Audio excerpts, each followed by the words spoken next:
Hey guys, what's going on? Welcome to the show. This is Sports with Strawberry Ice. I'm your host, Jeff Trunapole. And as always, I'm bringing you sports from a West Side point of view right here in the great city of Cincinnati, Ohio, home of the Cincinnati Reds. Now, this show and every show is brought to you by T Properties. T Properties, quality housing for quality people. Check out their website at www.tpropertiesllc.com for all your rental property management needs and your rental needs. All right, guys, if you found the show, do me a favor, hit that like and subscribe button, smash that thumbs up.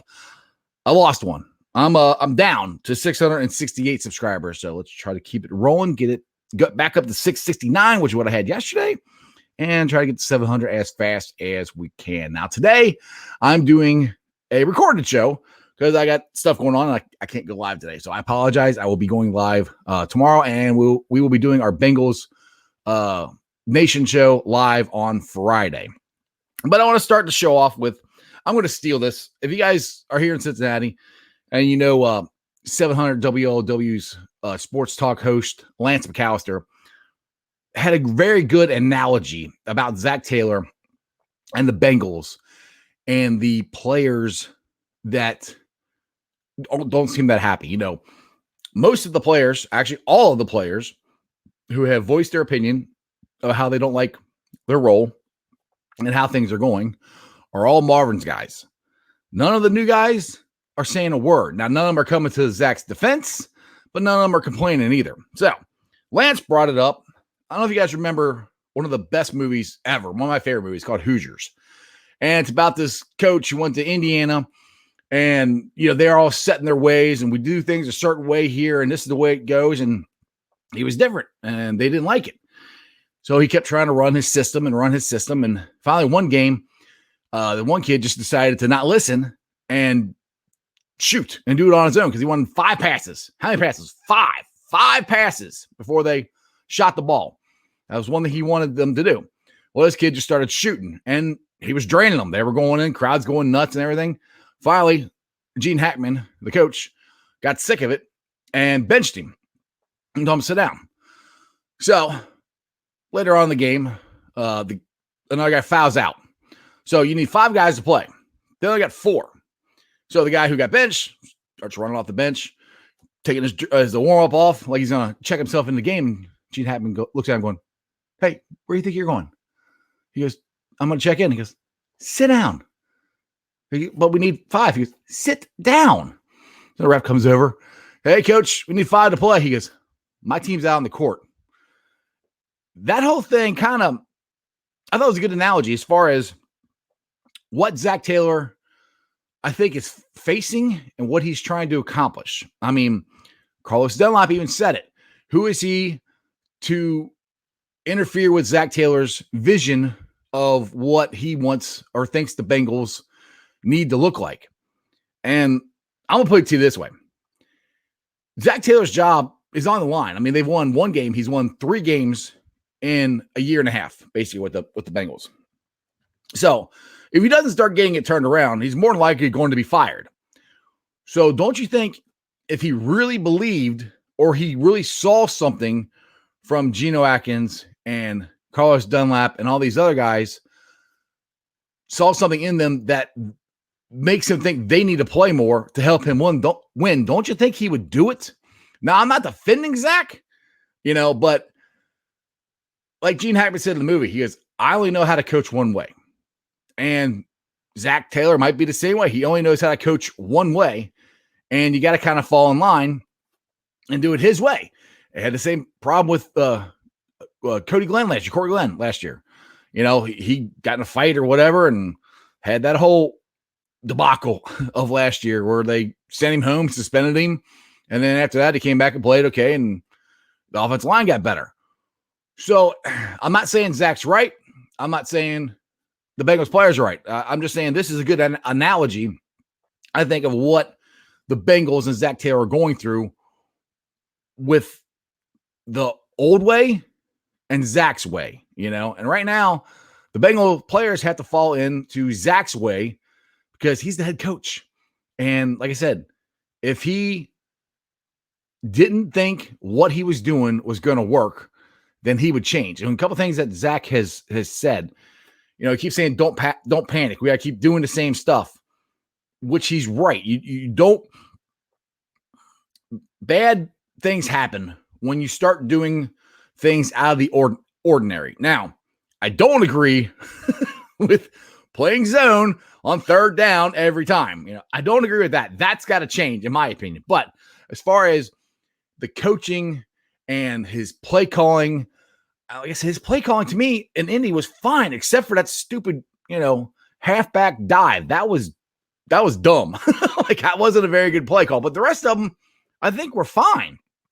The reason we lost this game was the defense. And I've said this on other shows this week. We got the deep ball. We actually converted 3 touchdowns in the red zone. So everything we were complaining about and upset about before happened in this game. Now, the one thing we're complaining about now that I'm complaining about a lot is playing zone and not being aggressive on defense. Now, to me, that's not changing the game plan. That's just being smart, because most teams, like I said, once you find something that is working, you keep doing it until they stop it. So anyway, those are things that, I think the Bengals need to do. And it's just a good analogy, kind of what do you guys think? If, like I said, if Zac really thinks these guys playing more would help him win and save his job, then I think he'd do it. But he's not. So that's kind of a interesting analogy that I wanted to throw out there for you guys and see what you thought.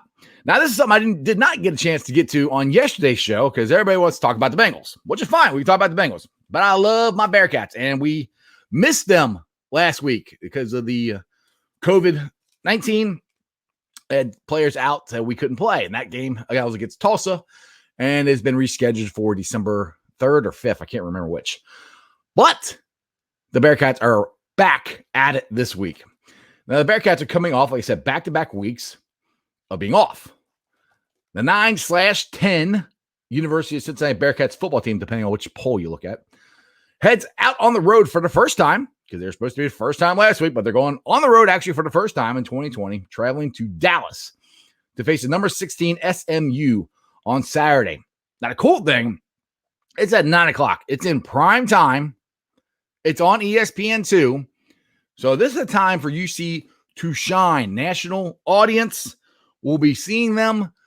It's time for them to show up and show what we got. Now, SMU, like I said, they're ranked 16th in the country, so they're no pushover. They've had a very good year so far. Now, like I said, UC is number 9 in the Associated Press poll and number 10 in the USA Today poll. Now, this is an interesting fact. UC leads the AAC in scoring defense and total defense, and is tied for 5th in the NCAA FBS with 7 interceptions. That is awesome. Those are really, really good stats, really interesting things that are happening for the Bearcats. And like I said, they really need to step up and play really well. And I know it's going to be hard because they're coming off basically 2 bye weeks in a row. But one thing Luke Fickell said the other night on his coach's show is, yes, it's abnormal in a normal football season. He goes, but when we came back, we broke camp. They went to Camp Higher Ground. They were off for 3 weeks before they even played a game. So this is only 2 weeks. So they've done it before. I don't expect them to get off to a fast start because, like I said, they're off for 2 weeks, and it's going to be a road game. It's the first road game of the year, and there's going to be a crowd there because in Texas, they're letting people watch sporting events. It'd be nice if they would let the Bearcat fans into Nippert and watch a football game. But it's going to be a very good game, a very interesting game, and I think it's a big game. Like I said, primetime ESPN2. We've complained about not getting on ESPN. Well, we're on ESPN. We're on ESPN2, and it's in prime time. We need to show up. Now, UC leads this series with SMU 3-1 and holds a 2-1 edge at Ford Stadium. The last 2 matchups finished in overtime, with which each team winning on the road. So like I said, every time we play, there's not a lot of games I get really excited about as far as AAC teams go. SMU's won, Memphis, and Central Florida. Everybody else we should handle really easily. I really think we should beat SMU. But like I said, with us coming off of 2-week layoff, we might be rusty. The good thing is Reader got another chance to rest his foot. So hopefully he will be nice and healthy. The one thing that Reader is, that's quarterback for Bearcats, if you're not a Bearcat fan. This year, he has missed the deep ball several times. There has been a lot of games where the wide receivers are open. They beat their guy, and he just flat missed them. And those are things that if the Bengals get into a really good bowl game or the college football playoffs, you got to hit those shots. That's what's got to happen. Now, me and Jeremy Dean were talking about this with now he's an Ohio State fan. I am too, but UC's my number one. But Ohio State, they're going to start playing this weekend. Now, I think they're only playing 8 games. And what he was telling me is since they started so late, if they have any outbreak with the pandemic or anything like that, they either if they can't play the game, it's a forfeit because they don't have time, to make the game up. I mean, unless you want to play into March and April, or that would be when you had the playoffs and the bowl games and stuff like that. I mean, the Bengals are already playing their season into December right now, which normally we're done by Thanksgiving. So the interesting thing, this is one thing I've brought up before in past shows. Mostly at the beginning of college football season, and I really do think it's something that should happen and they should consider. This is the year to expand the college football playoffs because it's money. They're going to want Ohio State. They're going to want, the big Alabama. They're going to want these big money schools in there. Let's just say Ohio State. Say Ohio State has to forfeit 1 or 2 games because guys get sick, or I don't even say get sick, just come down and test positive. From what Jeremy is telling me, they can't play for 14 days. So that's 2 games. So say Justin Fields is out for, say he gets tested positive for COVID, he's out for 2 weeks. That's 2 games that they are either going to play without the quarterback, or if they get enough positive tests, they got to forfeit. So that's where I think with everything that's going on, that they're going to expand the playoffs. Like I said before, Big Ten, Pac-12, they made a mistake. I mean, they should have started when everybody else did. And that way, if you have games where you can't play, you have enough time to make them up. But since they decided to take their ball and go home and nobody else followed them, they're kind of stuck with what they did to themselves. But, and that's one thing you say, well, they did it to themselves. True. But we all know they are not going to leave these big schools out of this. They're just not. I mean, it's not going to happen. So, I mean, if they were, then Ohio State wouldn't be ranked as high as they are when they haven't played a game, So Ohio State, the Big Ten school is going to be in the college football playoffs. So that's where, and then you're going to argue, like say UC goes undefeated, and then you got Ohio State that, is 5-3 or whatever. And, they had 2 of the games where they had to, forfeit, or, something like that. Or just say the 2 games that they lost, they had to forfeit. You're like, well, they're really undefeated and, all this stuff. And so to me, that's where it's like they expanded the baseball playoffs. They did the play-in round or whatever they did in Orlando for the NBA. They let 25 teams in the NHL in the playoffs. So everybody else is expanding their playoffs. I really believe that college football will and probably should expand their playoffs for this year, which would be great for my Bearcats because then they'd get in, which would be awesome. And hopefully we will show up and do better than we did last time when we were in the Orange Bowl and Sugar Bowl. That would be awesome. All right, guys, I want to get to my Facebook groups that I help run. They are Bengals Nation, Bearcats Country, Reds Country, and Cyclones Country.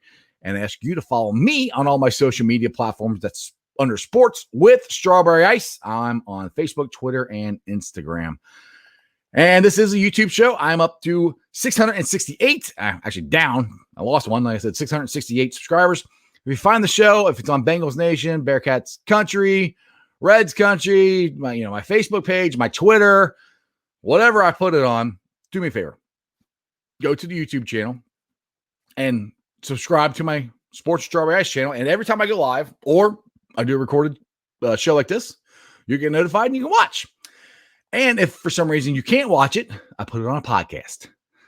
So when you do that, it's on Podbean, Apple, Spotify, and pretty much anywhere you get your podcast, I'm there. Like, subscribe, rate, give me a 5-star review. That would be awesome. And other than that, you guys have a great day. Check me out tomorrow. I will be back doing it live.